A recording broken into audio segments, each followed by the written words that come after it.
పూరు వెళ్ళి రామచంద్రమూర్తి విఘ్నేశ్వరుడికి నమస్కారం చేసి ఇక్కడి నుంచి నేను సేతువు కడుతున్నానన్నాడు. వెంటనే మేనమామ కదా మరి శ్రీ మహావిష్ణువు రామావతారంలో వచ్చారు, మనుష్యుడిగా ప్రవర్తిస్తున్నాడు, అందుకని మేనమామనంటే ఒప్పుకోడు.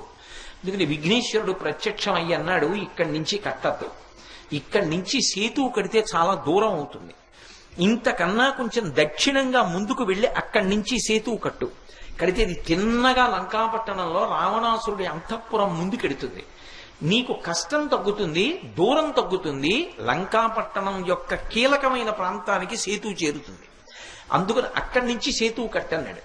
అక్కడి నుంచి రాముడు సేతువు కట్టి ప్రయాణం చేసి వెళ్ళాడు.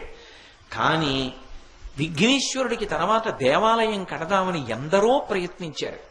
కానీ అక్కడ గుడి కడదామన్నా, గోడ కడదామన్నా, తలుపు పెడదామన్నా ఆయన ఒప్పుకోడు, విఘ్నం వస్తుంది. ఎందుకని అంటే చాలా మందికి కళ్ళలో కనపడి చెప్పాడు, నా మేనమామ